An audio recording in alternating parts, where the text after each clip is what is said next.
welcome everybody. This is the Product Ops Hot or Not event. Antonia and Annamaria are going to talk through their experience and some key points. Good to see some familiar faces, nice to see some new faces. For those who haven't joined us before, just a short intro. So byProduct, we're a online community of product people. Originally on Slack, still on there, but not a big fan of Slack. So we are slowly but surely migrating over to WhatsApp communities. We do monthly online events. Charlie does a great job of sharing these afterwards on YouTube and the key points through our SoundCloud channel.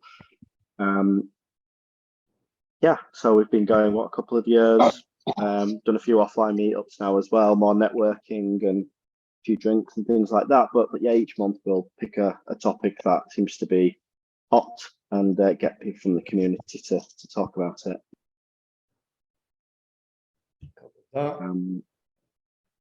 Pretty much covered that, to be fair, haven't you, Mike? Pretty much, yeah. So I'm Mike, I work for AmSource, I'm the head of growth. Charlie does all the marketing stuff, makes us look like we know what we're doing. Nikhil is the timekeeper. Where are you, Nikhil? Say hello. Right there. Hello. Hey, there folks. He is. David works with us here at AmSource. He's not working today, but he's helping with UK outreach and what have you. But yeah, that's the team. So I think it's the intros now. So who's first? That's me. Hi, everyone. Welcome. And I'm so happy to see that we have really a good crowd here. So as Mike said, I hope we are not only the two of us with Antonia talking about product ops, but it's always interesting to kind of understand what are your intake and insights. So feel free to use the chat and we would love to hear your thoughts. As a disclaimer, currently I'm not doing product ops, but I sneaked in a little bit. I did product ops in the past, and we will discuss it more, where I believe that customer experience has a really strong tie with it. So my background involves more than 10 years in tech companies in various size. I did mainly customer support, customer success, but as I mentioned, I did some product ops and product management. So I think I have a pretty good overview, 360 degree overview of what it is all about. So happy to share today. All right. Hello, everybody. My name is Antonia. If you're into product ops, it's quite likely we may have crossed paths. I am a newly minted freelancer in product ops coaching and consulting because I genuinely love product ops. And I really like talking about it, which is exactly why I'm here. I have done product ops for a couple of years now, which in this industry makes me basically a veteran. And yeah, I'm just very excited to be here, to have the opportunity to explore this topic a little bit more together with Annamaria and all of you. Great stuff. So before we dive into the first topic, all I would ask is if you've got questions, pop them in the chat for now. We'll definitely get people involved along the way, and if you could mute yourselves, that would be great, because I think there's a few bits of background noise being picked up. Well, also, if you do have a question and want to put your mic on, then feel free to do so. Not just going to talk at you. Yeah. Cool.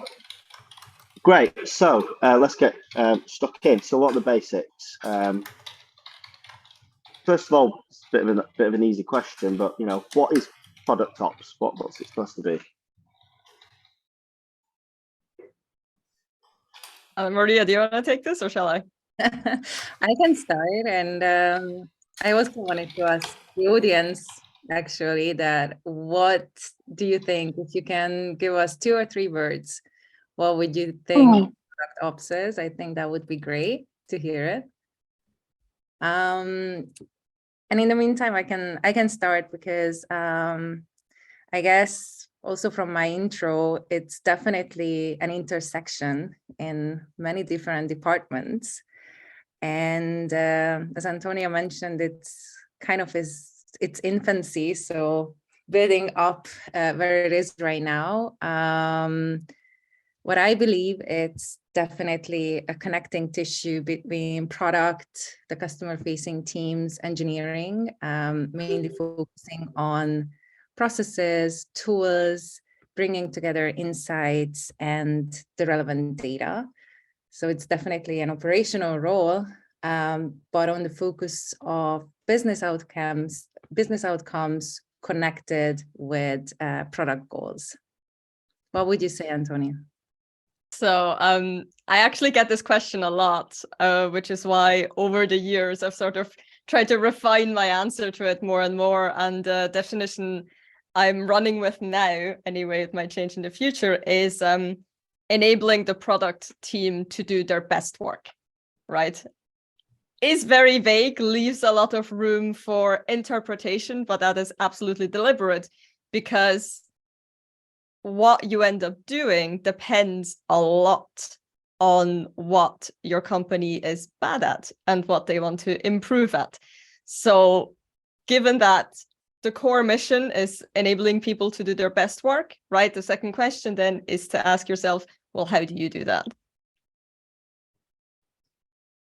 Yeah, I think that goes hand in hand with what Sid's put in the chat there. He's talking about it being a force multiplier for the product team.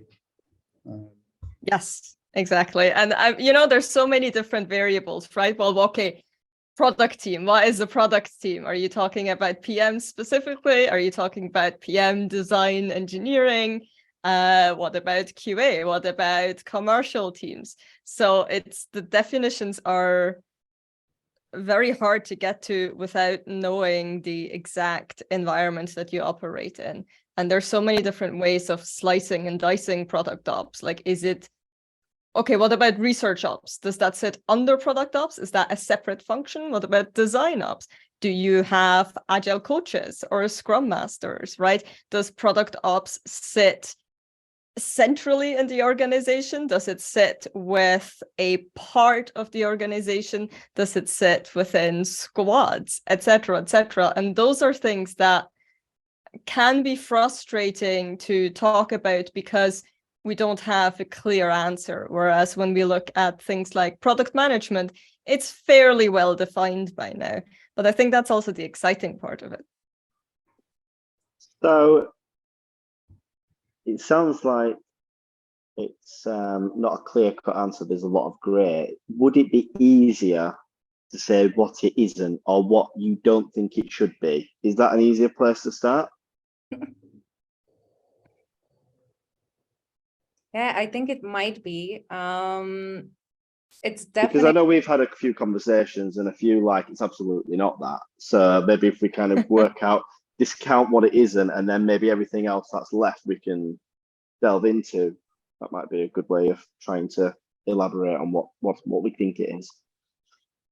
yeah, I think one area how you can approach this question is definitely not like a dump where PMs who doesn't want to do certain things just throw over the fence like, okay, that's product ops. I don't have time for it. It would be nice to do it, but I don't have time. So dear product ops, take it. Another thing, but it isn't, it's not like an admin type of role to maintain backlog, prepare meeting notes, make sure that everything is followed up and in a ClickUp or whatever Jira item. So it's not like a simple ops role, I would say. Antonia? Yeah, I can absolutely echo that. It's not a glorified personal assistant, even though sadly that is sometimes the reality, right? It's not just a dump, like you said, for, various bits and bobs. It is a strategic long-term role that is really there to elevate the craft of product management for me. Benjamin's Cool. a really good point in the chat actually about it breaking down silos and connecting teams. But I guess product is a lot about communication between, well, all teams, isn't it? So it's an interesting point just about how it breaks down those silos. Absolutely. And it's also a great way to open up the communication channels between, product and engineering and commercial teams and customer care teams and all these places that it's sometimes not super easy to work together because we may have preconceived notions about, the sales guys just want to sell at any cost, and they're selling features we don't even have yet, and it's wildly frustrating. Whereas sale goes, well, we just want to, give people the best possible chance to discover our product, but you're not giving me a roadmap, and that's intensely frustrating. So having product ops as a sort of neutral party that can mediate these relationships and open up these communication channels is really helpful. I agree. And if I can add one more point, it's super interesting that all these teams have their focus, and everything that we do is basically cross-functional. And product ops is by default approach everything from a cross-functional view. And that's why it's very crucial that we have that function, which by nature looking at holistically processes.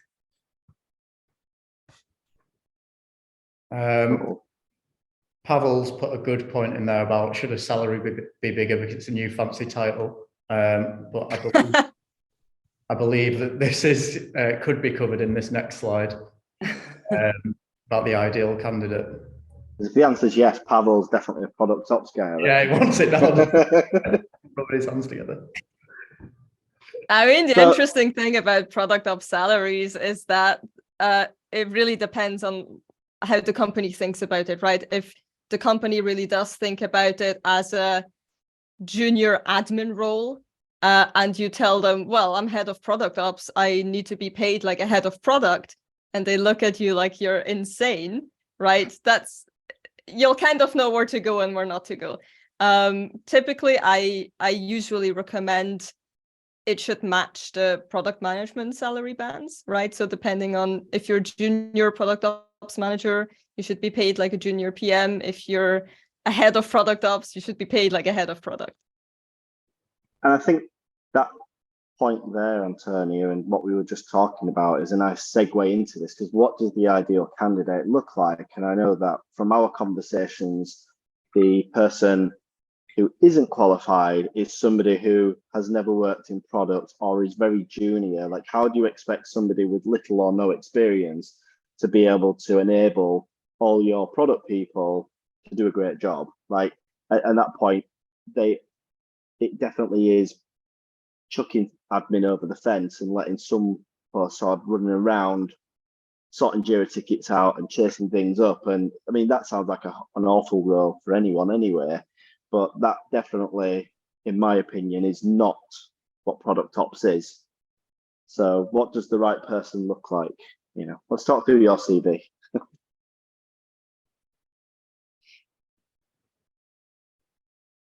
Antonia, do you want to go first? Sure. I mean, I have lots of opinions about this. That's why you're here.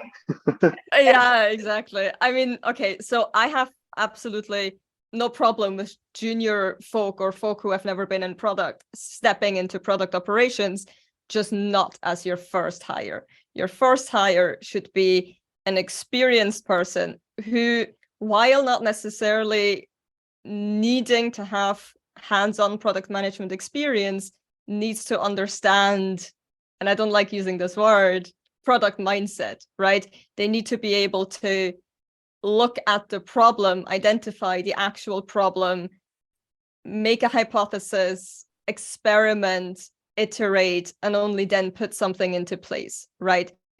product ops needs somebody who is lean, because we already have this reputation of being process people, as Marty Kagan puts it, right? Process for process sake. And it's our duty to not be that, because that is product ops at its absolute worst, right? So while, I mean, this role has only been widely talked about for the last couple of years. Literally, when I joined product ops and I Googled it, there was maybe a couple of articles about what is product ops and one playbook by Beno, and that's it. You know, so in that time, product ops has matured massively. So it's not like there are a lot of people with previous product ops experience. I think it's more about finding the right person that does have experience working in cross-functional teams, working in tech, having this product mindset, and who can also stand up on their own, because it's very challenging to start product ops from scratch at a company that's never had it before. That's a really good summary, Antonia. And I would add or build up on that, that you need someone who is a holistic thinker, who can think about company vision, strategy, product, who needs to be a customer expert, to be honest, because essentially you want to deliver value to customers faster because you make product teams more efficient, but you need to know how to get there. So you need to understand the customer, their pain points, what the product team is working on. And I would say it also has to be a collaboration catalyst that connect the dots, connect people, let them align behind a vision. And since it's focusing a lot on processes, tools, improving, reporting, monitoring, it's the data-oriented mindset. It's also very, very important. So I think there's a lot of areas and a lot of skills that we are looking at for this role. And to be honest, I don't think it's easy to find product ops people. But it's definitely possible. You can look at PMs, you can look at CSMs. So that can be some of the background function that you are coming from. Essentially, what I like to say that the product for the product ops people is the product team. You want to understand the pain points, you want to understand what you need to improve, and then you do discovery, and then you deliver a process or a solution. So I think essentially you can grow into product ops from a PM background or a CSM background. Yeah, I mean, from a recruiter's point of view, I can imagine now if I speak to people and go, I want a product ops person, they need 5 years product ops, they need to have done this, this, and this. And it's like, well, that doesn't exist. So let's forget all of that. I've seen these types of roles come and go in various different forms within tech. And a customer of mine once said, like, my team, I've got the team of the best misfits ever. And what he meant by that was the role he had was so niche and so new. He had to be super pragmatic, and he sort of acquired all these people who were kind of like outgrown their roles or infuriated in the type of role they were doing, and they just had the core ingredients, and then he kind of made this great team. And I think with like product ops, he said they could come from product, but they might be quite happy doing product, but who else is there going to be? Definitely CSM. You might have somebody who's kind of been there and done it from a Scrum Master point of view. You might have someone who's some sort of like data analyst, but wants to get out and speak to people and not just look at numbers and graphs and things like that. Because the skills, it's communication, and I would imagine super empathetic, and then understanding like what basically a product team does or needs. And I mean, the tools and stuff we'll get into shortly, but if someone hasn't done Jira ticketing, who cares? Like, you can learn that in no time.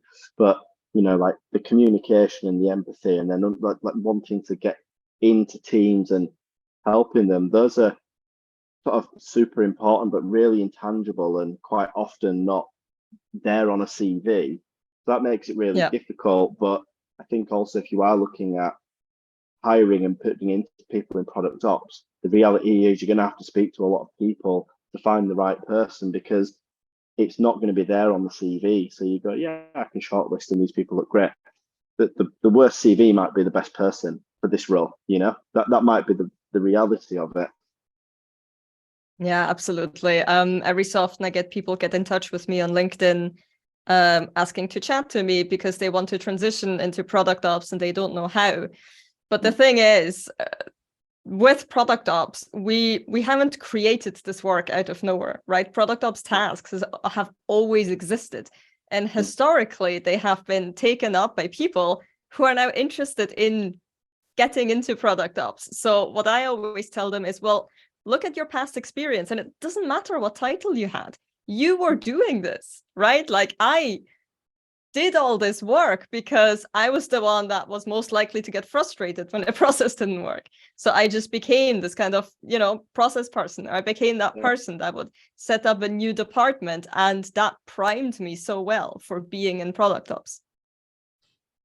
Yeah.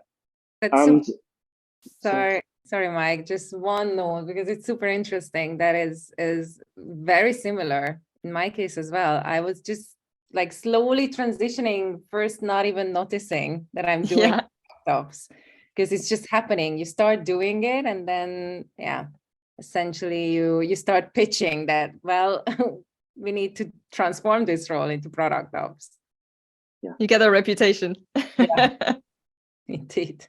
And is it one of those things where it's like a case of saying, oh, it's okay, Annamaria will do it, or Antonia will do it, and then gradually kind of sleepwalk into that role, and then I say, oh, I've got all this stuff that I didn't even, and I've got my job to do as well. How do you guys go about, I know, Antonia, you mentioned the people that want to get into product ops and are messaging you proactively. How do you go about destigmatizing, I don't want to use that strong of a word, but educating people, I guess, on what product ops is? And I guess both of you have done consultative work, haven't you, in this area? So what's your process for educating people in that regard?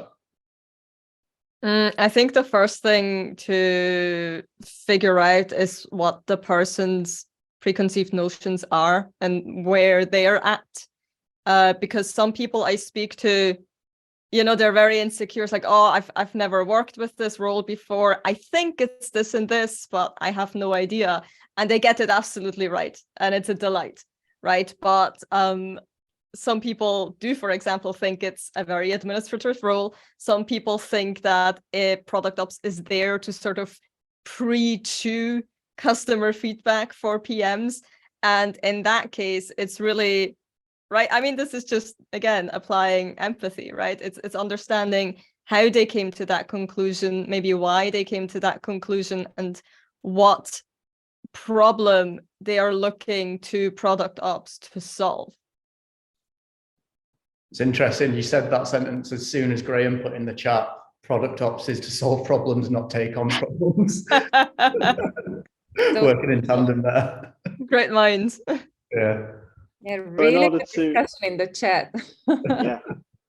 In order to enable people to do this job, what tools or processes are actually helpful? Because I'm thinking back to when DevOps was the buzzword, and then everyone just jumped on all the tools, and like it was like buzzword bingo. And if you did all these things, you're a DevOps person. But the tools are there to enable somebody to add value, and they're not there to replace. Like, this job is not going to be automated by whatever it might be. So what are the tools that you use the most, or the ones that you get the value out of the most? I'm sure there's plenty of tools that if you never saw again, you wouldn't be too upset about. Annamaria? To be honest, tool-wise, it's just so many out there. I'm not focusing on tools exactly. I rather kind of look into how to get people on one tool. I think that's a bigger challenge, not like picking the tool, but making sure that we all agree how we get aligned. Regarding processes, for me, the first thing was just going through the product definition flow from an outsider perspective. I wanted to understand what are the handovers throughout product discovery, how basically product delivery works, how product team communicates with engineers, and you find yourself right in the middle, like the whole flow that invites everyone in the company. And then you end up, okay, so how do we map that out? How do we agree? How do we agree what tools we will be using? And then you just start doing product ops, basically. Yeah, I don't like giving tool recommendations. Like for me, my tools of the trade are literally Slack and Miro and Zoom. Like that's the things I need to communicate with people. Those are my tools of the trade. Literally everything else is optional, right? Like I was once asked to investigate a road mapping tool, and my first question was why? Why? What are we trying to solve with this road mapping tool? Is it a communication issue? Because we don't need to spend 60K on a tool to solve that communication issue, right? So my first question is always, what are you trying to do?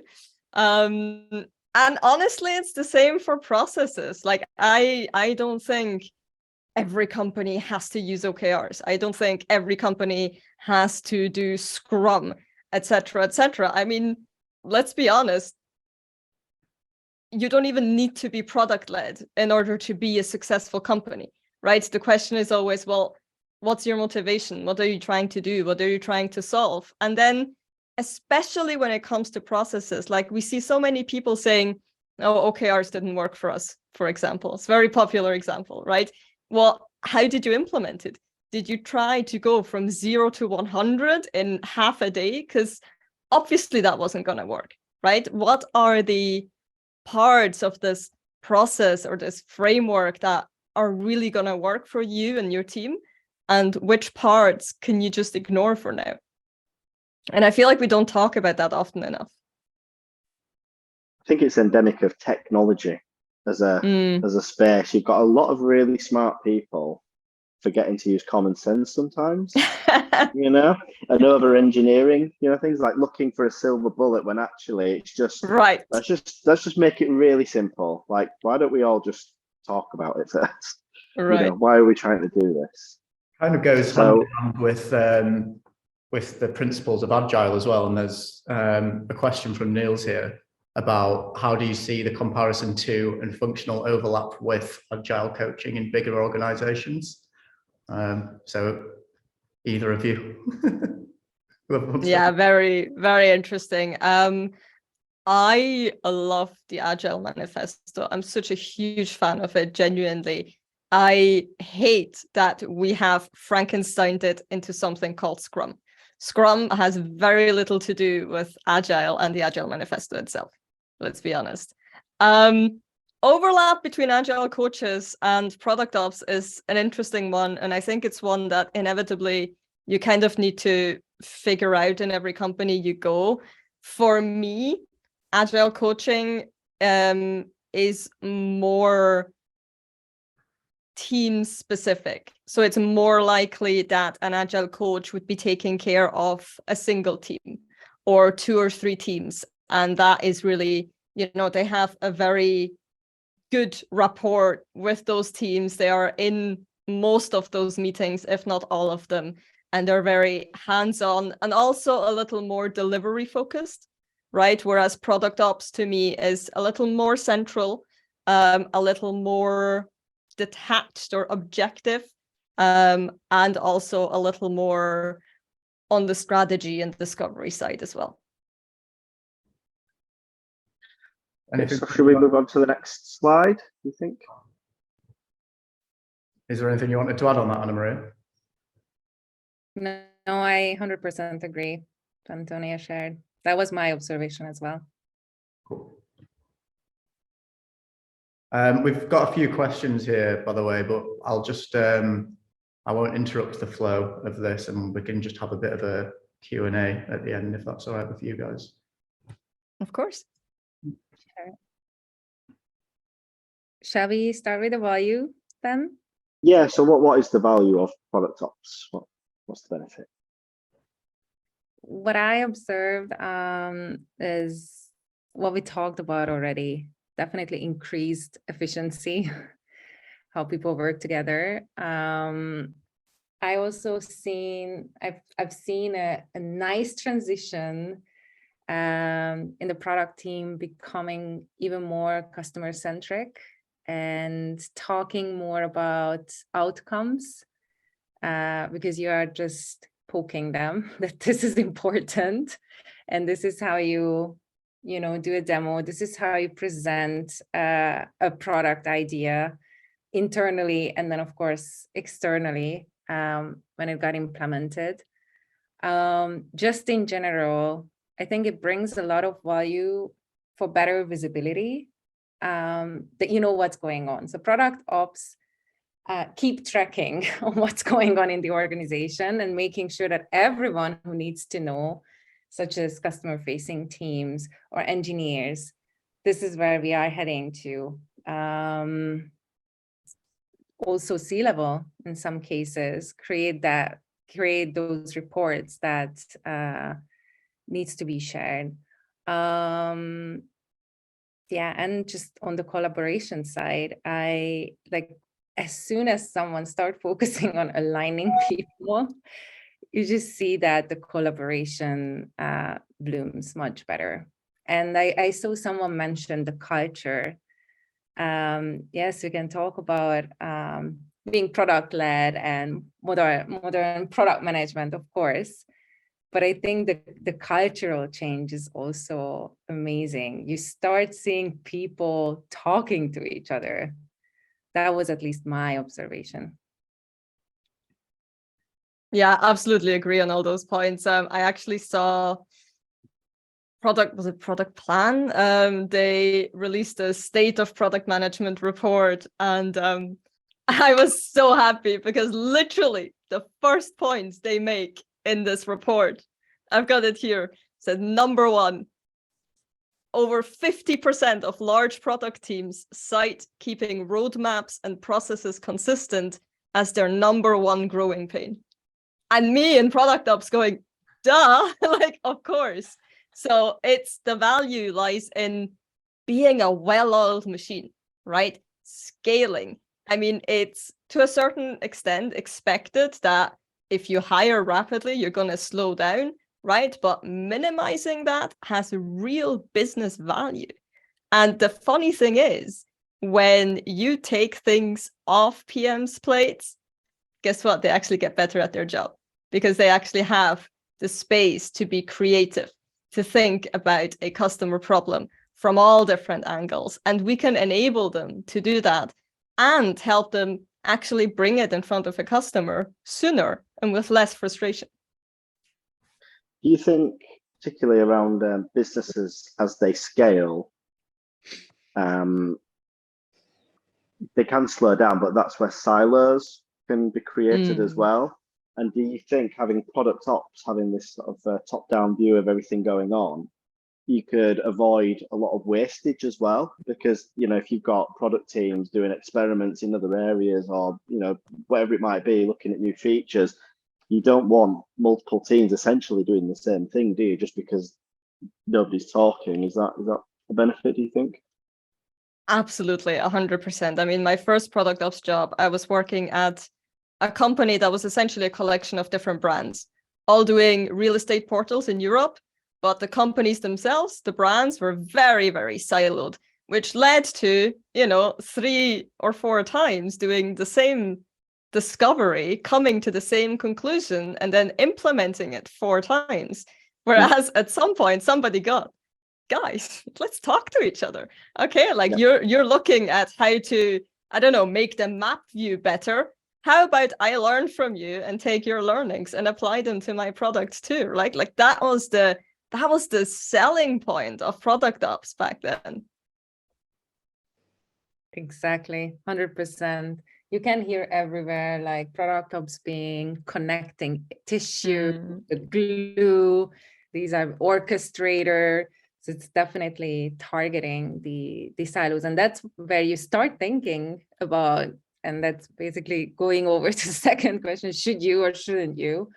Whenever you realize, shoot, we have so many silos, we don't know how to make this work. We are just like, doing our business and we don't have time to fix that, but we all feel that there are silos. We need to do something. And then when you start thinking about, okay, maybe we need someone who really focusing on this problem. Graham says these are all words that have been used to describe product management for years. Well, the topic of the event is hot or not, so let's argue the not. I mean, so it's interesting. People sometimes ask me, oh, okay, but that sounds like you can only do this in really large companies. And I was like, well, it depends. It depends how good you want to be at this, right? Like if you invest early, maybe you never have to get to a point where it's so painful somebody starts screaming for product ops, right? And this is also one of those things whereas right now we're seeing a lot of layoffs and it's affecting people in product ops as well. And to me, that's so counterintuitive. Like it's very easy to dismiss product ops as it doesn't deliver direct value, right? Because we're not building anything. We're not as essential as an engineer. Like, of course we aren't, right? It's not essential to have us there in order to build a product. But well, how well do you want to build a product? How well do you want to set yourself up for success? How well do you want to set yourself up for scaling when there's inevitably an uptick in the next year or two? I think there, though, is all around how people don't do anything until they feel the pain. Like we're talking about product ops as a thing. I see all the time people looking at product as an afterthought, and it's like, well, your product business, like, what do you mean you're not, checked that your customers are even going to buy it? Like, are you mad? But like that happens all the time. People love to build, and then when things go wrong or as it's success means you have to increase headcount and complexity and all that kind of stuff. That's where these roles start becoming plasters to problems coming, and also there's a limit on resources, right? So there's a balancing act, but let's assume somebody has the foresight or is currently experiencing the pain and goes, actually, you know what, this product ops thing could really help. What are the first obvious steps that would really increase the success of implementing it? You're not going to like what I have to say. Listening. Oh? That's listening. That's it. Don't do anything. Just listen. Talk to people. Talk to as high as product leadership as you can go. Talk to as a low as you can go. Speak to individual contributors. Listen to their pain. Speak to people in leadership. Listen to their pain. Speak to people outside of your department, importantly, as well. Yeah. And only then can you start forming opinions around, first of all, what are the quick wins that I can deliver within the next month or two? And what are the long-term strategic objectives that I need to fulfill with product ops? How often do you find people will genuinely tell you anything, like with their pain? Are they quite forthcoming, or do you think maybe almost like an anonymous Google form or Google sheet to fill in and actually tell you the truth? Because sometimes people don't want to tell their boss or whoever it might be, like, this sucks. And like, I know you were in charge of that, so, they're not going to necessarily be quite as forward as the truth as some people, Antonia. So in my experience, it's because I've always been a neutral party. Being in product ops, it's like, I have no stake in this. You can tell me your manager is shit. You can tell me you don't think our strategy is going to work out. I don't care. Like, I'm here to solve that problem, you know what? And people very readily accept this kind of, it's almost like therapy to them. It really, as soon as you give people, you know, the mandate to sort of open up and be honest about, hey, how was your day? You know, tell me everything that went wrong this week. They absolutely will. All right, great. Well, Roger did 30 in 30 days, so hats off.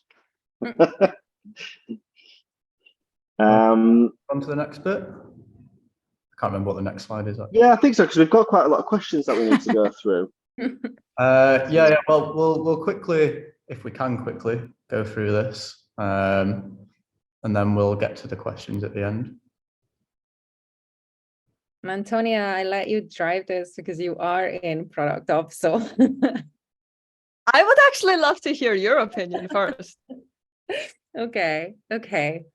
Well, we talked about, and I also saw in the chat, I'm very interested in the different opinions. I can see that there are different opinions how we should define product ops, and I think we did that disclaimer at the beginning that there's many ways how you can define, and it really depends on the organization. It really depends what background are you coming from, and depends on the problem that you are focusing at, because that's the problem that the specific organization has.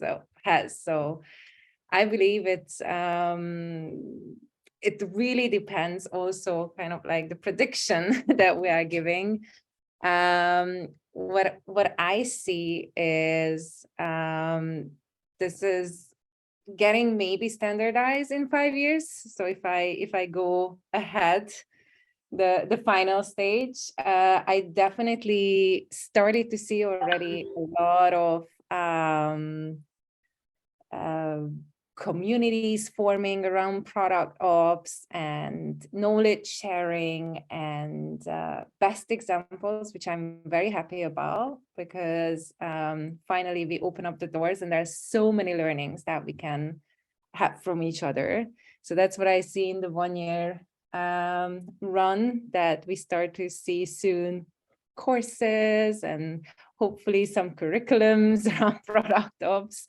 And in 3 years, it's getting more and more a need. When you have a strong product team, you want to have a product ops person focusing on processes, tools, collaboration. Cool. I'm just going to make my predictions before we finish up with Antonia. So I think this year, you're right, we're going to see people working out what it really is, and start to see people being product ops people and all this kind of stuff. 3 years, we'll definitely see more standardization, and I think someone put in the chat things around some accreditations and courses. 5 years, I think we'll see it as quite commonplace, and maybe some derivatives splintering off. And then now we're going to go into 10 years, we're going to be all sat here moaning about what it isn't anymore, just like we are with Agile. That's what's going to happen. Amazing. Yeah, so honestly, at this point, I actually don't know if product ops will ever go beyond being a niche subject. I think right now there is a lot of interest because it's just a fancy, latest, newest thing in product, right? Like a few years ago, it was being a growth PM. Now it's product ops. Like in a couple of years, it's going to be something else. So actually, I'm not sure it's going to keep growing at the pace it has been growing. Definitely what's going to happen is a commercialization of product ops, which I think is actually already in full swing. We're already seeing courses being published. Personally, I'm not entirely sure that's a good thing. You can see it from a couple of different angles. But I think definitely what's going to keep happening is that the people that are in product ops will keep sharing their learnings and their insights, because regardless of whether you're a product ops person in product ops, or you're a head of product or a director, or even a CPO trying to figure out how to make sure that their strategy sticks in everybody's minds and that everybody's going in the same direction. The subjects that come up in product ops have always been here, and they will continue to be here, right? So regardless of whether you call this product ops or product leadership, we will continue to refine and talk about how we build effective product organizations. Perfect.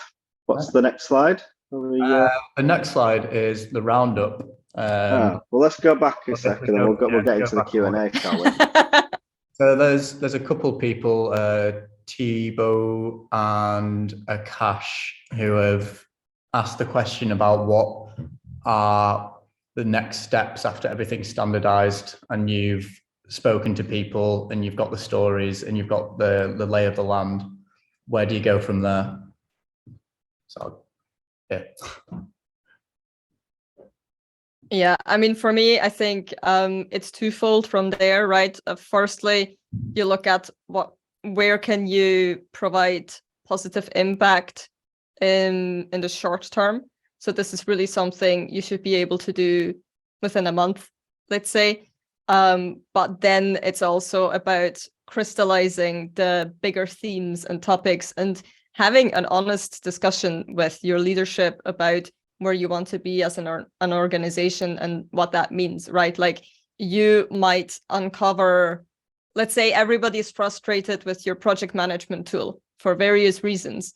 That's a year-long project. Like, do not underestimate that. And I really caution you to actually build your product ops roadmap and think about these big strategic topics, because that gives you bargaining power. Because then when people come knocking at your door, and they absolutely will, you can say, look, I'm actually working to do this, this, and this huge topic. Now I can look at your immediate pain, for a week.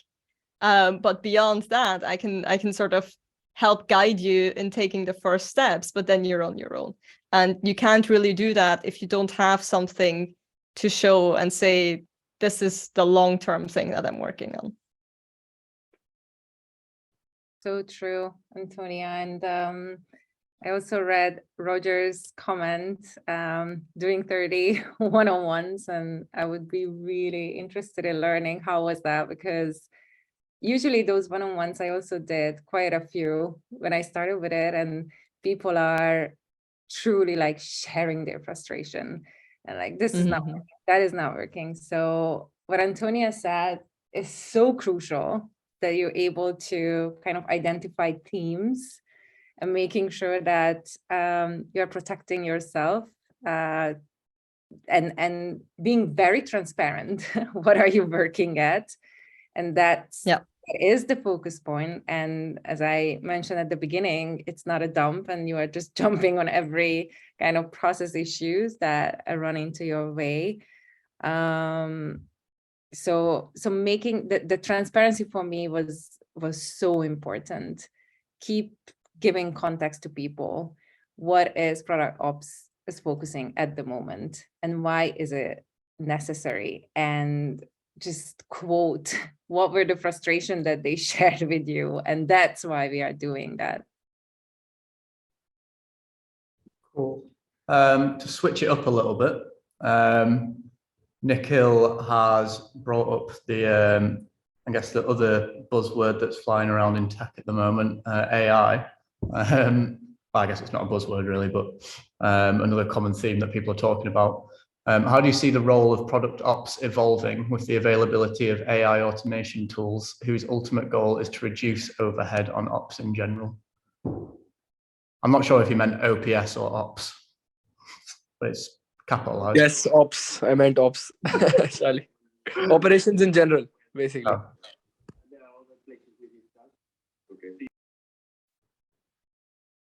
Is ChatGPT taking your job, basically? Is that what you're getting at, Nikhil? I was reading something else just before Antonia. So if you can take this, please.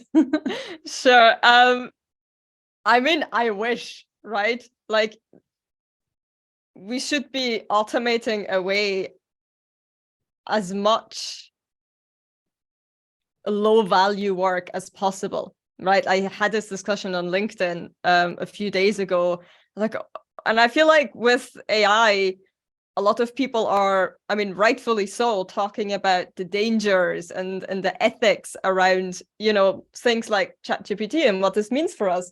But I'm more interested in what can it do for us? Like, imagine being a PM and never having to write a ticket ever again.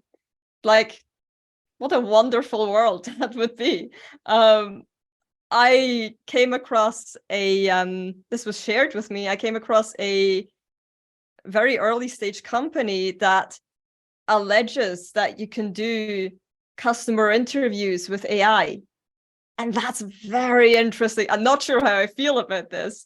Very cautious, but interesting, right? I think we should really start exploring it in as many creative ways as we can think. But for product ops specifically, you cannot outsource change management to a machine. Like, it just literally doesn't work, right? So I first of all, I'm not worried, but secondly, I think, you know, again, if there is a lot of manual updating and manual back and forth between different tools, if that can go, fantastic. But as far as the core value of product ops is concerned, I'm actually not sure it'll affect us very much. Cool. There's one more from, well, there's loads of questions. I doubt we'll be able to get through them all. But Akash is asking for some examples of OKRs in a product ops team. If you would like to enlighten us. Antonia, you were nodding. I'll let you take this too. No, go for it. I nod at the best of times, don't worry. So regarding my experience, and that's what I'm shying away from the question, I haven't done product ops OKRs in the last 1.5 years. So it's definitely like long time memory. What I think is making sure that your OKR is cross-functional, because that's again what we talked about so often regarding product ops, is bringing in the people and aligning the people. So for me, the best way was to put it into a collaborative effort. And that's also the best way to make people interested and build trust for product ops. Because as this is a new role, at the beginning, when you start doing it, there will be a lot of skeptical opinion around product ops and what you want to do. And having these shared OKRs where you truly prove the value that you are bringing in and get the people together, I think that has the value of building trust towards product ops. Yeah, I think to a certain extent, OKRs for product ops are inherently going to be imperfect.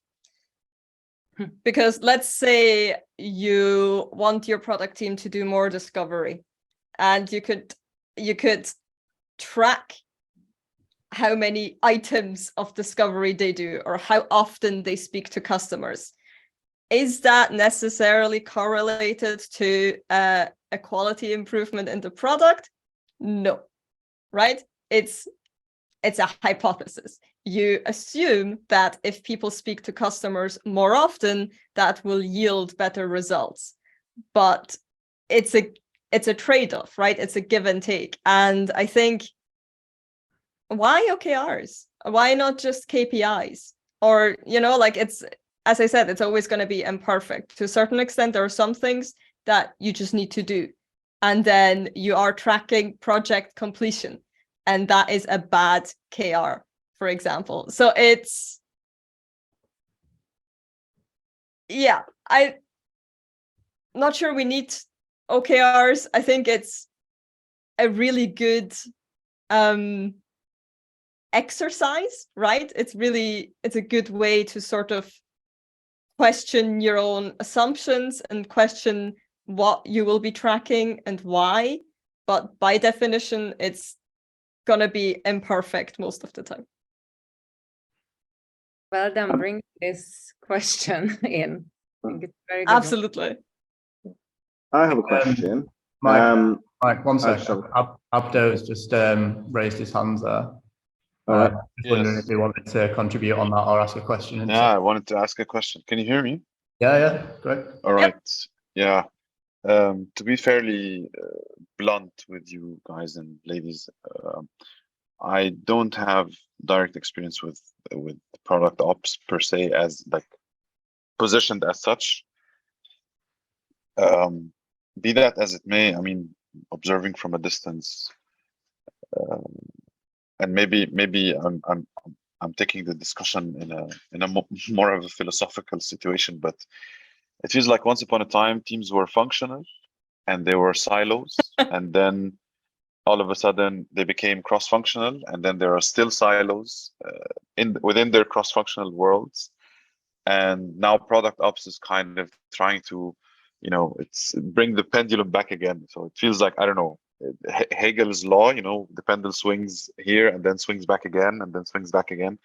And it's, from what I'm hearing so far, it seems like product ops as a official standalone function seems to be history's attempt in bringing back people out of their silos into less silos. But apparently it seems like people like their silos for whatever reason. So I don't know, am I getting to,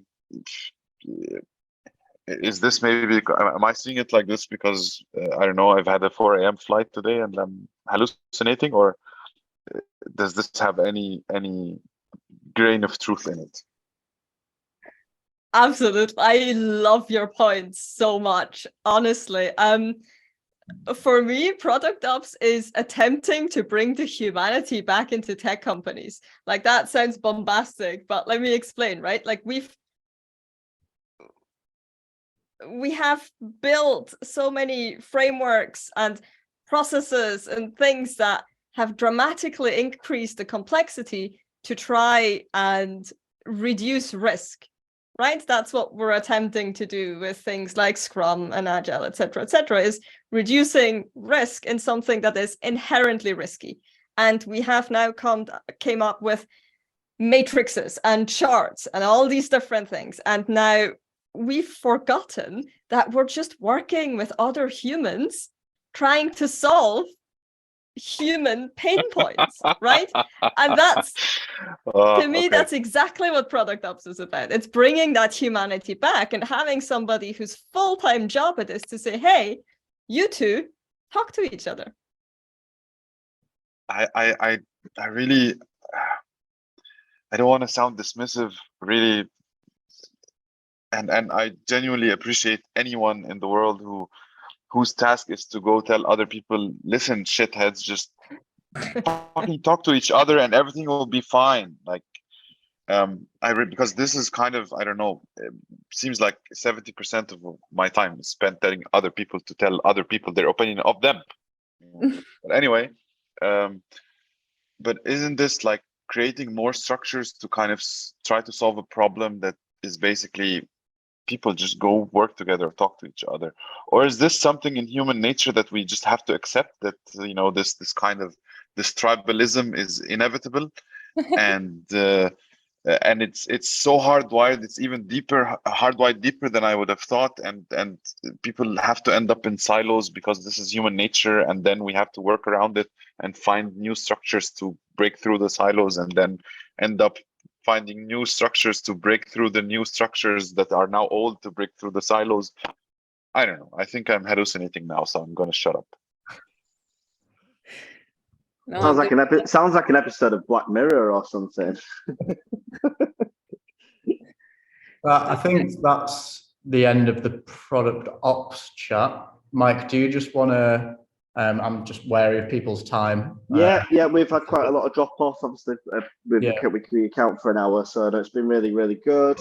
If people do want to stay in, just hear a quick 2 minutes about what we've got coming up. Then, Mike, do you want to talk through it? Yeah, sure. So next month, Dr. Elsa Vanderberg will be joining us, and she's talking about the new hot acronym PLG, product-led growth. So we're going to sort of dig into that. And what is it? Is it something that we've all been doing before? Is it something new? For those who have joined today's event but not byProduct, come and join us. We're in WhatsApp. Follow us on LinkedIn, and Charlie will be following up with some content over the next few days. So keep an eye on your inbox. And thank you for joining us. Thank you, Charles. Thank you, Annamaria. Thank you, Antonia. And we'll see you next month.